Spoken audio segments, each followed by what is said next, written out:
The destiny of the nation is written on the battlefield, and many wars have been fought on the land of India. From the south to the north, from the epics till Kargil War, we have seen several of the wars which have changed the destiny of India. Noted military historian Shiv Kunal Verma has come out with another spectacular book, which is a magnum opus, which deals with several of the battles from the epics to the uprising of the 1857.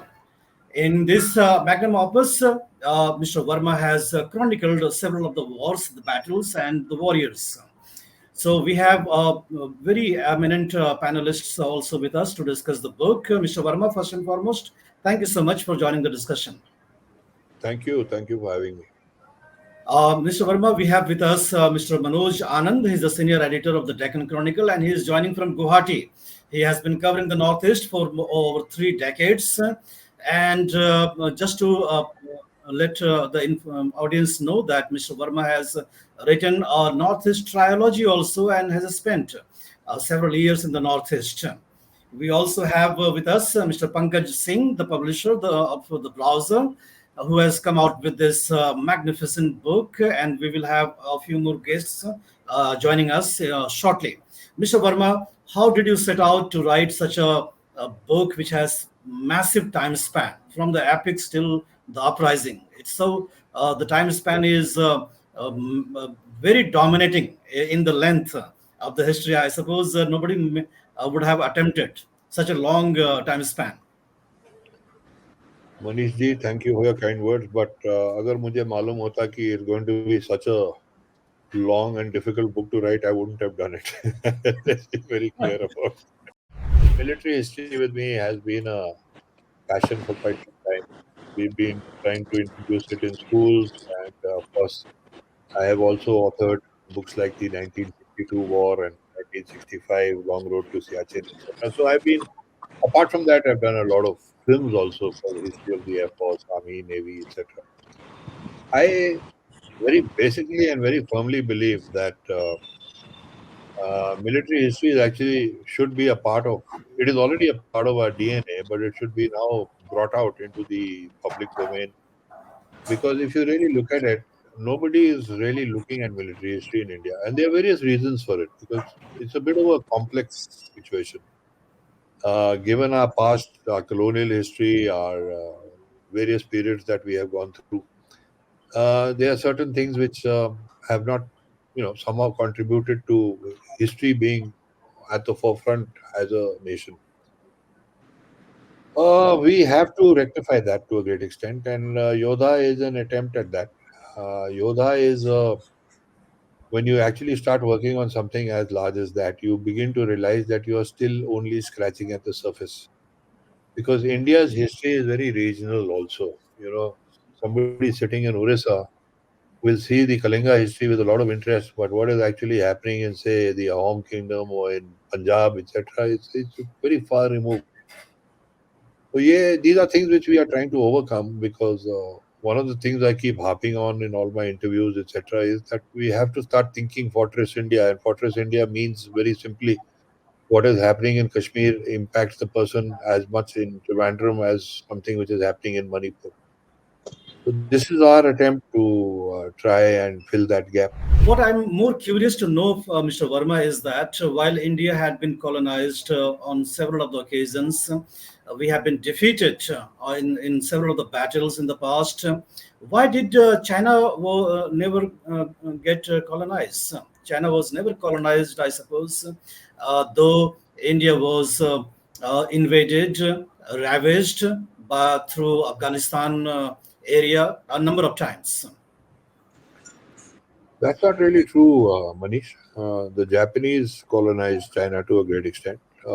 Then, even in the Boxer Rebellion and the Opium Wars that followed, etc., the West got, they managed to do what they wanted to do. China's history has been a little bit more complex than ours in a way because they are slightly more removed from the. You still have to go through the Malacca Strait to get across the Taiwan area and then get to the into the Pacific and then get there. Had part of the colonization happened from the United States, for example, I think China would have also been colonized the way India was, because the access would have been more easily available to the Anglo-Saxon group, which was basically the European countries. India's history has been we've been right at the forefront in every way. So one of the reasons why we've also have to understand, and this is one point which comes out in the book, that the and it's a very interesting point, that when you look at the Chola kingdoms, for example, the Cholas going out into Indonesia, going to Cambodia, etc., apart from the fact that they left a cultural legacy behind, what prompted them to do that? It was actually a kind of a geopolitical scenario where there was a tussle with Chinese traders. So ये तो उस time से चला आ रहा है जो अभी हो रहा है.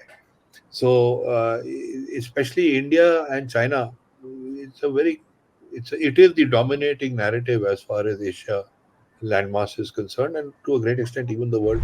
Why our historical narrative, or what our history education, or what our history writing is not mainstreaming the great battles fought in the northeast or the south of India.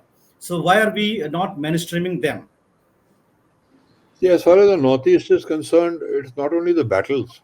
The Northeast was generally ignored by and large. अगर आप देखे जाए तो. When I did the Northeast trilogy in 2008, it took me 4 years to shoot it. And उस time हमने अपना Northeast में we also included the northern part of West Bengal and Sikkim, because everybody talks of the Seven Sisters. We don't even look at the main corridor, from Siliguri onwards. Firstly, when I did the Assam Rifles book in 2008 and 9, I did write for the first time about the Sarai Ghat battle. And you see the Lachit Pukad ka jo battle hai, this is the Ahom's defeat of the Aurangzeb's army, is of a completely different level altogether. Because you see, as I have pointed out, Lachit ji was born around the same time as Shivaji Maharaj and Guru Gobind Singh. I think इनके 10 साल का फर्क है. They all fought with Aurangzeb's armies. The most decisive battle was the Ahom battle.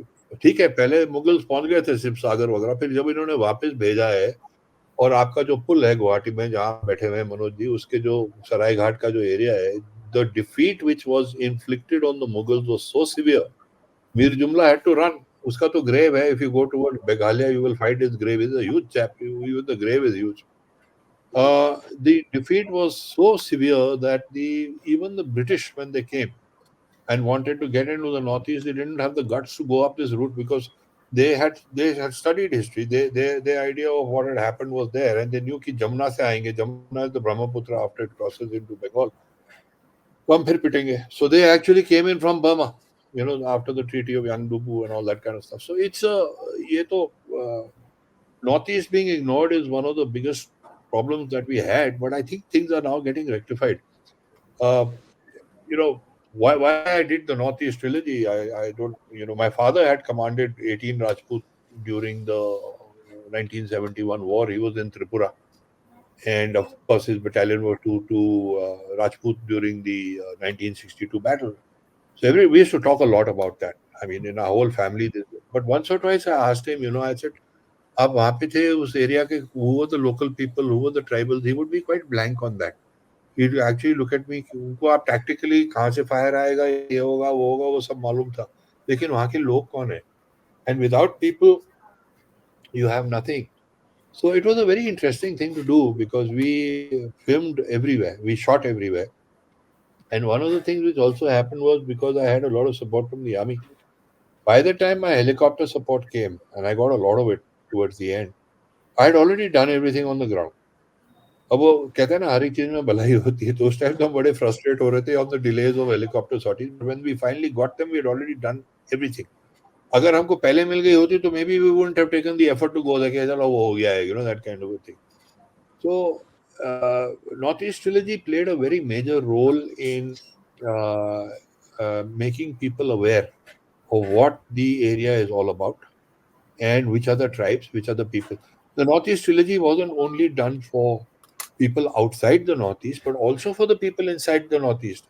because the Mizo knows nothing about the Manipuris know nothing about the Lepchas know nothing about, ये तो मैं बड़ी बातें कर रहा हूँ स्टेट्स, मैं तो कह रहा हूँ नदी के आप उस तरफ चले जाइए तो एक आडी ट्राइब को दूसरे आडी ट्राइब के बारे में कुछ नहीं मालूम था. So, this knowledge is the key. And once you start doing that, you are playing a very important role because you're opening up windows. I have always said, people say, oh, Northeast Trilogy, it's a virtual encyclopedia. It's not. It's only scratching the surface, just as Yodha is only scratching the surface of military history in a way. We are opening windows. We want people to understand this is your DNA. It's now in print. Now, please look at it and please contribute to it, because send us more material. We cannot obviously keep changing the editions of the book, but we are planning, like Pankaj and I are planning to have this website. Anybody writes to us, says, हम जी यहाँ पे बैठे हैं जोरहाट में, ये battle हुई थी, ये हुआ था. अब हम उसको, maybe in the larger perspective it may not be important, but in the overall context it is. So we will verify that information, we will ratify it, and then we'll put it on those websites. Let me get Anish in the picture. He is the youngest among us here, and he's in the thick of the actions covering the Indian Army. So, Anish, how do you relate the book with the goings on in the Northeast, particularly, and also Ladakh, where we are pitched against the Chinese for so many months? And what would you like to ask Mr. Verma? Sir, I have two questions. Like, which kingdom was more powerful or has better military strategies? And second one is, how do you see Agniveer scheme? अरे बाप रे, Agniveer. तो मेरे को गले में पंदा लगा दिया. Powerful kingdoms is difficult to say. It's I agree with Rohit Sharma, the Indian cricket captain. जब किसी ने उसको पूछा था which is your best innings or which is the best test match you played or whatever, he says you can't compare. Every innings has its own things. Similarly, every kingdom has played out in its own way. अगर देखा जाए तो the Maurya kingdom perhaps was the one time, but there is not that much information available about we can only go by the scope of the empire, how far they went. But at that time, even how far they went may have limited meaning because maybe the population, there was not enough resistance, God knows. The most powerful kingdoms, of course, we've had, the south was divided between the Cholas, the Pallavas, and the Pandyas. वो तो अपने आप में, throughout for almost 2,000 years, they continued to hold their own respective areas of power, and they fought they had some very good kings. They fought some very important battles. Vijayanagar Empire came and went. The Cholak, all kinds of things have happened. So which is the most powerful thing is very difficult to say. Again, which period are we talking about? The Maratha Confederacy comes into play. The way things have happened in various parts of the country, the Rajputana kingdoms. So उसमें उसका single out करना मेरे ख्याल से थोड़ा मुश्किल है. अग्निवीर का जो प्रॉब्लम है, आई थिंक वो थोड़ा सा अभी perhaps getting a little politicized right now. What we need to understand is that Agniveer का जो basic concept था came into play after the Kargil Review Committee had spoken at that time. They had laid an emphasis on keeping a younger profile in the armed forces. I think it is work in progress. It needs to be tweaked. The moment you politicize it, then people start taking hard stances. A very decision, and then egos come into play. All kinds of things. I think the Agniveer scheme needs to be. There are definitely problems with it. It needs to be kept. The country's interest has to be kept in mind, and perhaps it is important at this stage, especially from the media's perspective, also to let whatever decisions happen a little in camera. क्योंकि हर एक चीज को अगर आप अभी उन्होंने they've implemented it, there are obviously issues with need ironing out. Let them do it. And I think the Army, Air Force and Navy have now also had some tajurba of exactly uska kya hai, by even the practical aspects since it's been put into place, and they need to sort it out with the best interest of the country in mind, regardless of which political party is talking about. Mr. Verma, I'm going to bring in Mr. Upreti here in the picture because Mr. Upreti hails from Uttarakhand. And he had been telling me that during the Lok Sabha elections, the Agniveer scheme was resonating among the people. Besides that, I also ask Mr. Upreti to ask any other question that he would like from Mr. Verma. On Agniveer, I just want to know whether is there any such kind of a system in place anywhere else in the world? I mean, have we copied it from somewhere? It is our own original idea for cutting down the costs. To begin So during the time when General VK Singh was the chief, I remember having various discussions with him on certain issues, including looking at the US system where college education was subsidized by this government for people who would join the US Army after that, etc. I do know for a fact that a lot of thought had gone into it even then. A lot of study had gone into it around, I'm talking about 2009, 10, 11, us time ki baat. You see, the other problem is that I personally feel that Agniveer was not given enough consideration. For example, on the face of it, it doesn't allow a chap enough time to become an effective soldier. हम सबको मालूम है कि 1.5 साल तो उसको recruitment में ही लग जाता है. जब वो पलटन में आता है पहले 1 साल 1.5 साल तो कोई उसको काम ही नहीं देता, वो तो घास काट रहा होता है और हर चीज में पुताई कर रहा होता है. तो they considered the green ones and gradually they are brought into the system. So unfortunately, on the face of it, it seems like it was, there was a problem because it was too short a period. And the other issue also, Kukredi, is that we are not short of people. We have a very large number of, it's a volunteer army, and we need to do a little bit more thinking as to how to do it. The problems are very complex because if you actually go back to what happened in 1971, 72 actually, वो जो OROP का जो पूरा झगड़ा हुआ था, उसका पूरा जो concept था was that to keep the army young, guys are retiring at 35, they were to move laterally to BSF and all had just been raised in 65, ITBP, etc. None of that happened. And why it didn't happen? Because turf wars came into play, individual the country's overall picture, somebody has to be in charge. And especially in a decision like this, you cannot take any ham-handed decisions. because many of the quite a few of retired army generals and they say they contend that this will induct a kind of mercenary attitude among the 4-year recruits and the kind of nationalist fervor with which people join army, that would be the first casualty. Do you think this is There is a point there. There is definitely a point there, but the fact is that I don't think we have to. More than that, we have to look at how well trained a soldier is, sir. Because for him to really reach his own peak of efficiency, चाहे वो armoured corps में हो, चाहे artillery में हो, चाहे कहीं भी हो, टाइम लगता है सर. बहुत टाइम लगता है उसको get that and to toughen him up also, because even physically, see, let's face it, I did the National Defense Academy film in 2001, Standard Bearers. And when I was doing that for the first time in my life, I heard a term which I'd never heard in school or otherwise, which was stress fractures. अब stress fracture क्यों होता है? अब आजकल की generation को आप जब they've not played any games in school, nothing, they're coming straight into environment which is much tougher. There's a changing environment. So we have to vector in all this. We cannot just say कि हमारे time में ये था. हमारे time में life was different. Today there is a another argument. Sorry to interrupt. Another argument is that if it's so useful, then why the same thing is not meant for paramilitary forces? I'm not saying it's useful. I agree with you there. I'm saying the problem needs to be sorted out. There are problems.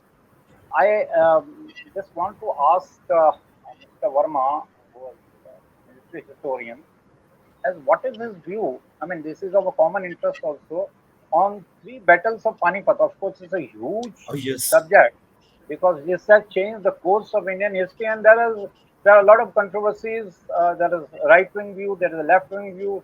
So, how do you view the defeats on the Indian side, whether it is Ibrahim Lodi or Hemu or say Maratha Confederacy? What was some common thread or a fault line you have seen as a military historian which led to these three defeats on the Indian side? Well, I think the third battle of Panipat is apart from the name, the fact that Durrani had come and all that did not actually impact Indian history the way the other two did.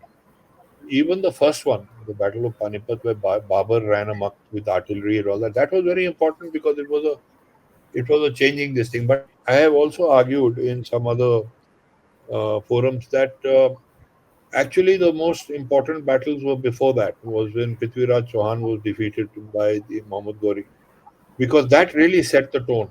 एक बारी ये सल्टनेट्स आ गई, उसके बाद Mughal empire was yet another transition of time. First battle of Panipat is important from the point of view. Yes, they brought in artillery, bang bang, it changed the entire fighting concept. So it had a very major impact there. But India's history didn't. You see, we got the Mughals in. It was yet another dynasty in a manner of speaking. But Yeah, it did that not. in that way, It was not a game-changing scenario like the Prithviraj Chauhan's battle. वहाँ पे अगर इन्होंने had they won that, things would have been completely different. Second but battle of Prithviraj- Panipat, also, yeah, yeah. where Hemu got defeated. Well, it was. In fact, where the importance of the second battle of Panipat is that actually it wasn't Akbar who really fought that war. It was his Behram Khan Bharam who actually जिस दिन वो लड़ाई लड़ी थी. अकबर को तो बाद में लेके आए, बोला इसका सिर काट दो और ये वो तो. And it also underlines a fact around Akbar's reign in particular, that Akbar also had a lot. See, there are people who, like you're saying, left has a different view, right has a different view, everybody. Akbar has been eulogized by a lot of people. Akbar did a lot of wonderful things. He did a lot of good in terms of documenting history, in terms of setting up his administrative reforms, etc., whatever. But Akbar also had a very brutal streak, which had to be. And if you look at it from the Islamic perspective, these guys, this was a methodology. It was a methodology. This whole business of mountains of skulls and सबको मार दो और ये हो रहा है वो हो रहा है. It was actually terror tactics which were part of warfare. Because if you terrorize to that extent, you've already won the war even before it has started, because the other guy lost it in the head. But Mr. Verma, don't you think that that was the part of the tactics which succeeded? Say when you say that Prithviraj Chauhan forgave Gauri, so was that not a tactical mistake? I mean, in a Of course. hard nose, isn't it? But that's the way it was. I mean, who's to judge Yeah. Prithviraj Chauhan? That was it. That was the way the Rajputs were. Shiva was a very major part of their mental makeup, and Prithviraj Chauhan did what he thought was right at that time, and he was probably right. अब वो दूसरी बात है कि 1 year later he lost the next battle. So Yeah, that's true. one point I'll make. I remember playing golf with General Karan Yadav, who was later the DG of Assam Rifles when I did the book.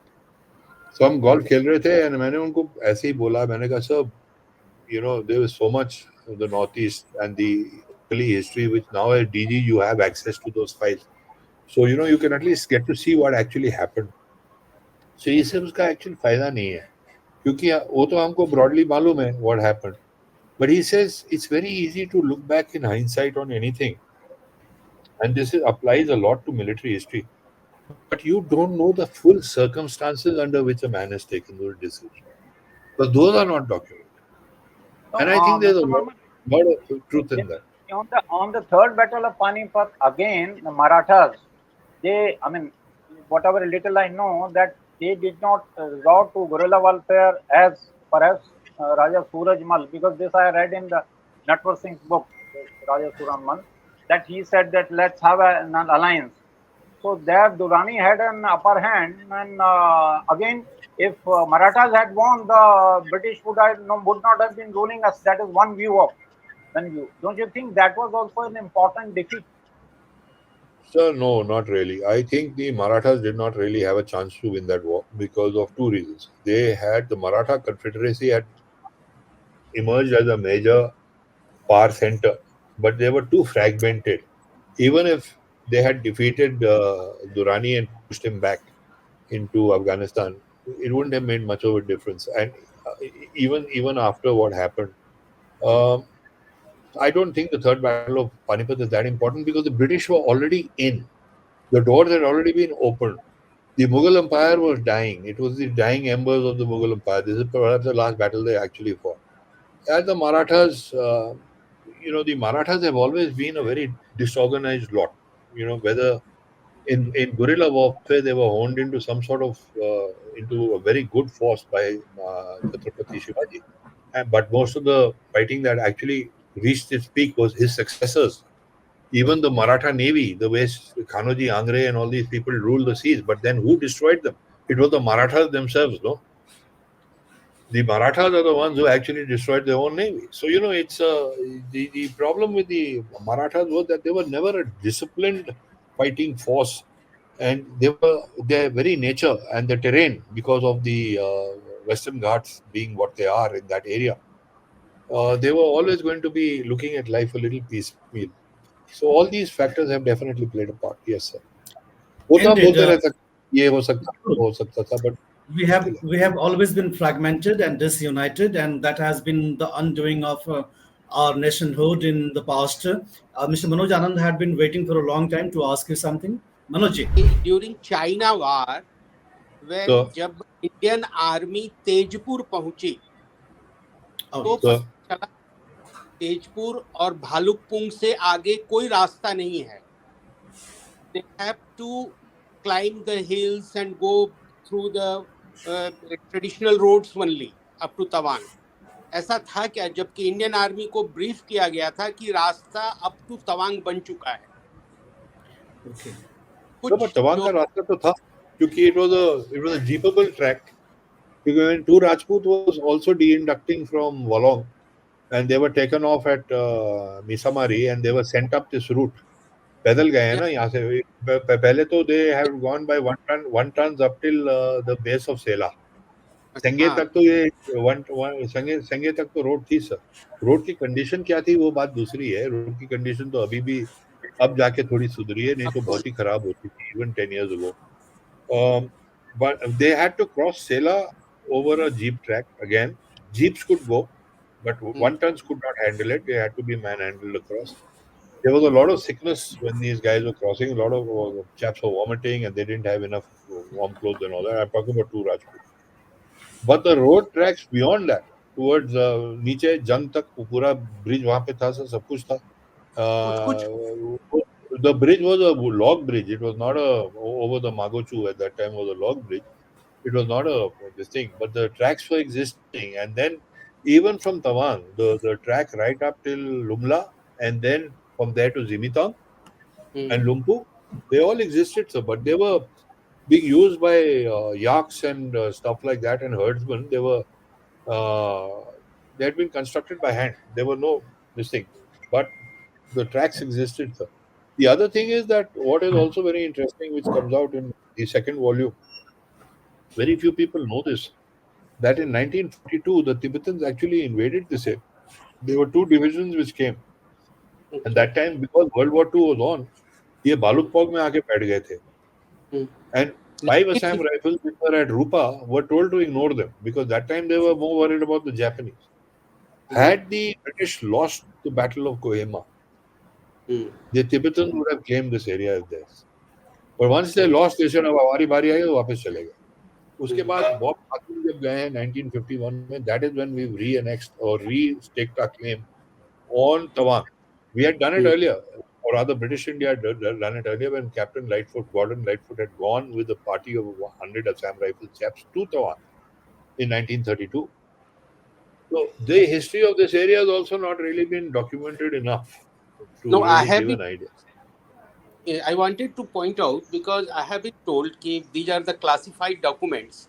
When the battalion reached Bhalukpong, whatever briefings they were given, it was not on the ground. This is what I have been told. I don't know because I don't have the access to that because you have been in that, you are going through those things. You may have the access. That's why I ask you. Yeah, it's quite possible. Sir. It's quite possible that the situation was much worse than what they had been told. But we had been in the area. See, they had declared Tawang an area of vital importance. Yes. बासठ की लड़ाई में अगर आप मेरी किताब भी देखिए तो उसमें we had 7,500 people in Tawang when Bhogi Sen, the Eastern Army commander, came and said कि now pull out of here after the battle of Bumla तो चल ही रही थी उस time. So there's a lot of confusion, a lot of this thing, but the fact is that yes, Tawang had actually been the focus of attention for the last 3 years, and it's the main roads, everything. There was a helipad. There were 2,500 sleeping bags that we set fire to when we abandoned Tawang. We left 2 regiments of 25-pounder guns over there. So it's a very different equipment. We were not shot. In fact, if anybody was shot, it was the Chinese. उनके पास ज्यादा नहीं था, वो अपने वो quilted jackets पे आए थे, निकल गए. बात दूसरी है. They came up to Tejpur even. They could come reach Tejpur. Oh, so they didn't get to Tezpur. They came down up till the foothills, where they could visually see and mark the foothills. They turned back from there. We abandoned Tezpur. That's a separate matter. वो तो अगर एक चीनी आ जाता तो सारे हाथ खड़ा कर देते, पर वो बात दूसरी है. तेजपुर तक नहीं पहुंचे सही. Okay, now allow me to bring in Mr. Pankaj Singh, who is the publisher of the book, and he would be knowing much more about the book than any of us. And I would request Mr. Pankaj Singh to ask one question to Mr. Verma that would be about the book. So what do you bowl, left spin or leg spin? Because that's a googly you just sent in his direction. So I've had the honor and the pleasure of working with Kunal on this book extensively. We've spent years now together on this project, and I have seen it dramatically take shape from when it was first conceived to what you are now holding in your hands. मेरे तो बहुत सारे सवाल खत्म हो चुके हैं कुणाल को, क्योंकि हर स्टेज में मैंने कुणाल को बहुत सारे सवाल पूछे हैं जो इन्होंने मुझे आंसर किए हैं.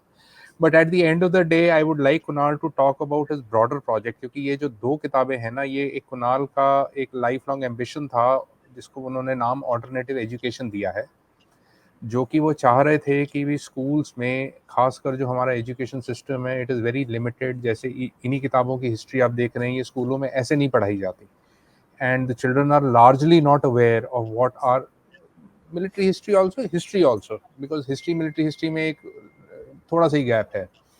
So in that context, Kunal had a very larger vision in mind, which he calls alternative education, जिसमें हमने 12-13 किताबें निकालनी थी, जिसका नॉर्थ ईस्ट ट्रायोलॉजी भी एक पार्ट है. And these 2 books, जो अभी एक वॉल्यूम आपके हाथ में और एक वॉल्यूम जो अभी बनना है, which is going to come in September, उसका हिस्सा थी.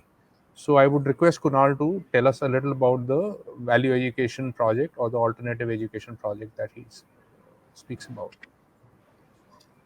See, ऐसा था जी कि जब 1962 की किताब निकली थी 2016 में, it's a story of a terrible defeat, as you all know, and it was not an easy book to write.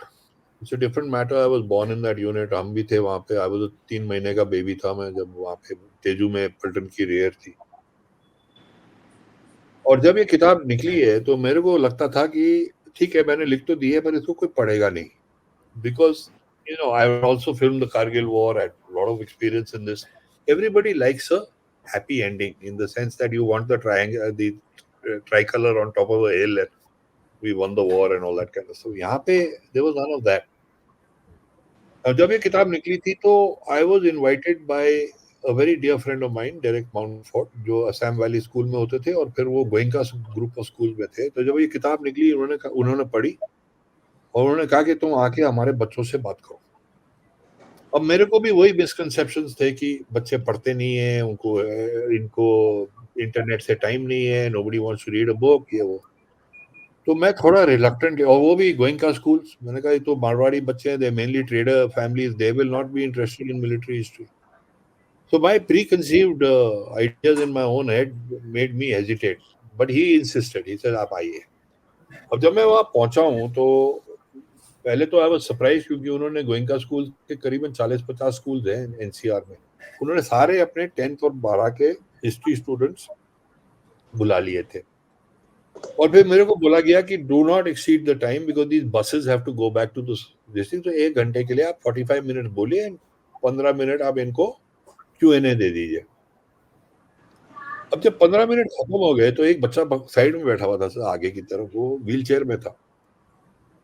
He insisted on asking the first question and he made a humongous effort to stand up and speak. मुझे बाद में बताया गया कि ये बच्चा कभी खड़ा नहीं हुआ था, वो खड़ा नहीं हो पाया, वो फिर भी आधे रास्ते ही पहुंचा. पर ऐसे he said, I will stand because it's I owe it to the people who died for this country. अब उसने क्या सवाल पूछा था वो मुझे याद नहीं है, पर उसका जो the tone set हो गया ना, that talk went on for 2 hours more than what was scheduled. Nobody wanted to go. तो मेरे को थोड़ा सा ख्याल आने लगा कि भाई we are making a huge mistake by having these preconceived ideas. They don't want to read. We are not giving them good material. That is the problem. If you give them good material, everybody will read. So we need to raise the bar. We need to do that. उसके बाद I'm from Doon School. उनका पहला literary festival हुआ उसी साल में 2016 में. They invited me as a chief guest. I saw the same fervor there. मैंने कहा this we are on to something. तो उसके बाद sir, I've been concentrating. My areas are apart from military history. I'm very much interested. I shot the Project Tiger series for Bittu Sehgal in 1986 Sanctuary Films. हमारा जो environment का जो scenario है, climate change, ये वो इतना गंभीर है कि जो आपके एक्सटर्नल थ्रेट्स हैं they fade into nothing in comparison as to what is going to happen and is already happening. So we are also working on a wildlife quartet. हम wildlife के थ्रू ये हमारे इश्यूज को highlight करना चाह रहे हैं. ये 4 वॉल्यूम्स होंगी. पंकज जी ने is already pointed out our Northeast trilogy is there. We've got one South Indian trilogy जिसमें हमने तमिलनाडु किया हुआ है और कर्नाटका और केरला आधा आधा है, और एक हमारी ये लद्दाख की किताब है जिसे trans Himalayan zone. And our idea is that once we've got these out, we will keep expanding and make more and more books available. But we also found that trying to sell the idea of an entire alternate education 12-book program became very difficult. So we decided to break it up. And now what we've done is, military history उसमें से पहले 1 volume थी पर अब 2 volumes हो गई हैं. और पहले अब हम इसको निकालेंगे और इसके बाद फिर हम we are constantly working on all the other projects as well. We had set out initially that we will hold the discussion for 30 minutes, and we have exceeded our time limit because the topic and the issue was so engrossing, and Mr. Verma was so involved in giving answers to so many questions, and I am sure that the questions are not exhausted, but we will respect the time limit, and we will revisit the book and Mr. Verma once more in future to talk more about his book. Thank you so much, everybody, for joining the discussion. Mr. Verma especially, Mr. Manoj Anand from Guwahati, Mr. Pankaj Singh, the publisher from Chandigarh, Mr. Deepak Upreti from Delhi, and Anish, my dear friend from Delhi also. Thank you so much. Thank you, everybody. Thank you, Manishi. Grateful. Bye-bye. Jai Hind, sir. Jai Hind. Bye. Jai Hind.